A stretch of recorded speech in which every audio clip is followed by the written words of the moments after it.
আমাদের সিবিআই তদন্ত চাই চাই, বা আমার সিবিআই তদন্ত চাই চাই, এটাই আমার দাবি। সিবিআই তদন্ত চাই, নিরপেক্ষ নির্ভুল তদন্তের জন্য সিবিআই তদন্ত করুক। সব প্রমাণিত হয়ে যাবে, সব দোষীরা শাস্তি পেয়ে যাবে, সব বিচার পেয়ে যাব। এরপর থেকে এই কথাটা বলবেন কিনা ভাববেন 10 বার। হ্যাঁ, ভাবতে বাধ্য হচ্ছি আমরা, বলতে বাধ্য হচ্ছি আমরা। আপনারা খুব ভালোভাবেই জানেন, জামিন পেয়েছেন পার্থ চট্টোপাধ্যায় শিক্ষায় নিয়োগ দুর্নীতি মামলায়, জামিন পেয়েছেন সন্দীপ ঘোষ আরজি করের কোন তথ্য প্রমাণ লোপাট করা মামলায়, এবং একই মামলাতে জামিন পেয়েছেন টালা থানার প্রাক্তন ওসি অভিজিৎ মণ্ডল। কি বলবেন এরপর? সিবিআই তদন্ত চায়, ইডি তদন্ত চায়। আপনাদের একটা তালিকা দেখাবো আজকে, সিবিআই ইডি তদন্তের কি নমুনা, সেই নমুনা তুলে ধরবো আপনাদের সামনে। তারপর বলবেন আর সিবিআই তদন্ত চাই কি চায় না। আমরা কথায় কথায় বলি না, কেন বলি? একটা ভরসা আছে। আমরা ভাবি যে রাজ্য পুলিশ কোনো ঘটনা ঘটলেই রাজ্য পুলিশ হয়তো নিরপেক্ষ তদন্ত করবে না, হয়তো তাদের উপর চাপ থাকে বিভিন্ন রকম। তো সিবিআই তো যেহেতু কেন্দ্রের তদন্তকারী সংস্থা, ইডি যেহেতু কেন্দ্রের আর্থিক দুর্নীতি তদন্তকারী সংস্থা, তাই ওরা সবকিছু ঠিকঠাক করবে। তদন্ত শেষ হলে তো ঠিকঠাক হবে। কোন তদন্তটা শেষ হয়েছে বলুন তো? পার্থ চট্টোপাধ্যায়, সন্দীপ ঘোষ, অভিজিৎ মণ্ডলী শুধু নয়, এর আগেও তো একের পর এক জামিন, টু বি কন্টিনিউড। মামলার তদন্ত চলছে তো চলছেই, মামলাও চলছে, তদন্তও চলছে। হচ্ছে কোথায় শেষ তদন্ত? তো সিবিআই তদন্ত দিয়ে হচ্ছেটা কি? শেষ হচ্ছে কোথাও? বিচার পাচ্ছি আমরা শেষ পর্যন্ত? তদন্তে দোষী সাব্যস্ত হচ্ছে কেউ? এরকম 10টা হাই প্রোফাইল মামলা বলুন যা সিবিআই ইডি তদন্ত করেছে এই রাজ্যে, দেশের বলছি না, এই রাজ্যের 10টা হাই প্রোফাইল মামলা বলুন যা খুব কম দিনে তো ছেড়ে দিন, যা শেষ পর্যন্ত দোষী সাব্যস্ত হয়েছে এবং যার একটা বিচার হয়েছে বলুন।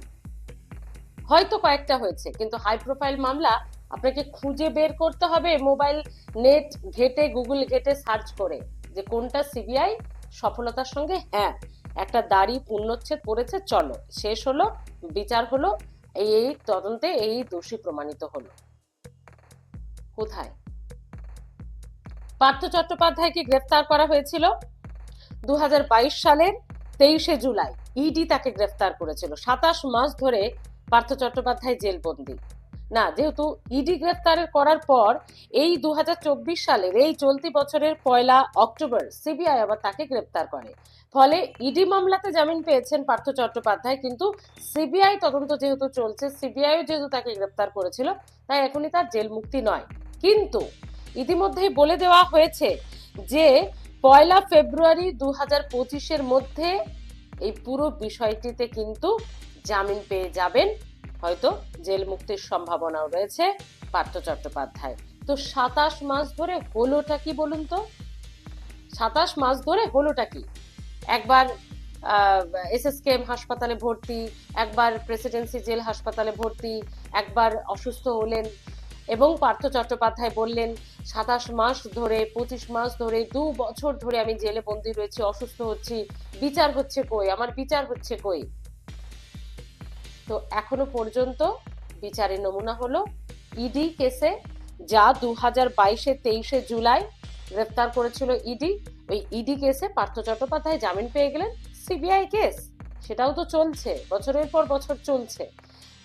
2024-এর 1 অক্টোবরই সিবিআই যদিও তাকে গ্রেফতার করেছে এই মামলায়। তো দেখা যাক এখন এবার সিবিআই কি করে, কারণ ইতিমধ্যে কোর্ট তো সময়সীমা বেঁধে দিয়েছে 2025-এর 1 ফেব্রুয়ারি। তারপর হয়তো তিনিও জেল মুক্তি হয়ে বাড়ি চলে আসবেন, কারণ কোনো কিছু তো এগোবেই না। এবং এরই পাশাপাশি আপনাদেরকে জানিয়ে রাখবো, মানিক ভট্টাচার্য, অর্পিতা মুখোপাধ্যায়, তিনিও কিন্তু, তারা দুজনও কিন্তু জামিন পেয়ে গেছেন। এবং পার্থ চট্টোপাধ্যায় কিছুদিন আগে সুপ্রিম কোর্টে জানিয়েছিলেন যে অর্পিতা জামিন পেয়ে গেলে, মানিক ভট্টাচার্য জামিন পেয়ে গেলে আমি কেন পাবো না। কথার মধ্যে কতটা যুক্তি আছে আমাদের জানা নেই, কিন্তু কথাটার মধ্যে একটা দম ছিল যে একই কেসে ওরা যদিও তখন বিচারপতি তাকে বলেন যে অন্যদের সঙ্গে তুলনা করা যাবে না, ওরা কেউ শিক্ষামন্ত্রী ছিলেন না। তো সেসব ঠিক আছে, জামিন তো পেয়ে যাচ্ছেন। শেষ পর্যন্ত মামলার তদন্ত শেষ হচ্ছে কোথায়? এতে গেল পার্থ চট্টোপাধ্যায়। সন্দীপ ঘোষ আরজি করে কোন তথ্য প্রমাণ লোপাট মামলায় তাকে গ্রেপ্তার করা হয়েছিল। 90 দিনের মধ্যে চার্জশিটই দিতে পারলো না সিবিআই। 4 মাস পেরিয়ে গেছে এবং 90 দিনের মধ্যে সিবিআই চার্জশিটই দিতে পারলো না। ঘটনার 4 মাস অতিক্রান্ত, প্রায় 1 মাস পর তাকে গ্রেফতার, 90 দিন জেলে রয়েছে। সিবিআই চার্জশিট দিতে না পারায় অভিজিৎ মণ্ডল এবং সন্দীপ ঘোষ তাদের জামিন। যদিও সন্দীপ ঘোষের বিরুদ্ধে আর্থিক দুর্নীতি মামলাও রয়েছে, আরজি কর কাণ্ডে আর্থিক দুর্নীতি মামলা, সে কারণেই তাকে এখনো জেলে থাকতে হবে। এখন কিছুদিন পর হয়তো সেটাতেও চার্জশিট দিতে পারবে না সিবিআই, তারপর ব্যাস তিনিও বাড়ি। অভিজিৎ মণ্ডল তিনি তো জামিন পেয়েই গেছেন, তিনি এবার বাড়ি ফিরছেন জামিনে মুক্ত হয়ে। জুনিয়র ডাক্তাররা হতাশ হয়েছেন, চিকিৎসক মহল হতাশ হয়েছে, আম জনতা কোথায় রাত জাগা, এত আন্দোলন, এত স্লোগান শাউটিং, এত গ্রাফিতি আঁকা রাস্তায়, কি হলো বলুন তো? সিবিআই বলছে আরো সময় লাগবে, আদালত বলে দিল ঠিক আছে লাগুক, কিন্তু জামিন পাবে তারা দুজন। খুব ভালো কথা। হয়তো সত্যি ভাষা হারিয়ে ফেলছি যে আর কবে দ্রুত তদন্ত শেষ হবে। আমরা যদি একটু লিস্ট আপনাদেরকে দেখাই, 2022 সালে, ভুলে যাবেন না, অনুব্রত মণ্ডল 2022 সালের 11ই অগস্ট সিবিআই তাকে গ্রেফতার করেছিল। 2022 সালের 11ই অগস্ট, 2024-এ পুজোর আগে আগেই তিনি জামিন পেয়ে গেলেন। 2023-এ সুকন্যা মণ্ডল গরু পাচার মামলায় একই সঙ্গে 1 বছরের মধ্যেই বাবার সঙ্গে সেও গ্রেপ্তার হয়েছিল। 2022-এ অনুব্রত মণ্ডল, 2023-এ সুকন্যা মণ্ডল, দুজনকেই তিহার জেলে নিয়ে যাওয়া হলো, তিহার জেলে ভাবুন। এবং 2024-এর 10ই সেপ্টেম্বর সুকন্যা মণ্ডল, যাকে ইডিও গ্রেপ্তার করেছিল, তিনিও জামিন পেয়ে গেলেন। তো ইডি সিবিআই এর এই গ্রেফতার, তাতেও জামিন অনুব্রত মণ্ডল এবং সুকন্যা মণ্ডলের। তারাও প্রায় 2 বছরের কাছাকাছি জেলে থেকেছে। 2022 সালে গ্রেফতার, 2024-এ মুক্তি, জামিনে মুক্তি, গরু পাচার মামলায়। 2 বছরেও একটা পোক্ত প্রমাণ, পোক্ত একটা বিষয় প্রমাণই করতে পারলো না ইডি সিবিআই, যে যেখানে জামিন আটকানো যায়। কোথায় তাহলে তদন্ত? কত দূর তদন্ত? কবে শেষ হবে তদন্ত? বাকিবুর রহমান রেশন দুর্নীতি মামলায় গ্রেপ্তার হয়েছেন জ্যোতিপ্রিয় মল্লিকও, তার ডান হাত, তার ছায়া সঙ্গে বাকিবুর রহমান। 100 কোটি টাকার উপরে যার সম্পত্তি, যার কোনো কাজেরই হদিশ নেই, কাজের কোনো খতিয়ান নেই, 100 কোটি টাকার মালিক সে। ভেবে দেখুন, রেশন দুর্নীতি মামলায় তাকে গ্রেপ্তার করা হয়েছিল 13ই অক্টোবর 2023। কিছুদিন আগে 27শে অগস্ট 2024, অর্থাৎ 11 মাসের কাছাকাছি সময়ে বাকিবুর রহমান জামিনে মুক্ত। ইডি সিবিআই যে এভাবে গ্রেফতার করছে, সত্যি কি পলিটিক্যাল স্টান্ট? এই যে এতগুলো নাম বললাম, সন্দীপ ঘোষ, অভিজিৎ মণ্ডল, পার্থ চট্টোপাধ্যায়, অর্পিতা মুখোপাধ্যায়, মানিক ভট্টাচার্য, বাকিবুর রহমান, অনুব্রত মণ্ডল, সুকন্যা মণ্ডল, আরো এরকম নাম এত এত পাওয়া যাবে, এত পাওয়া যাবে, কিন্তু তদন্ত শেষ হচ্ছে কই? একটা কথা বলি, আমাদের গর্ব, আমাদের ঐতিহ্য, কবিগুরুর নোবেল চুরি মনে আছে? 2004 সালের ঘটনা। না, নোবেলও ফেরত আসেনি, চোরও ধরা পড়েনি, সিবিআই তদন্ত করছিল।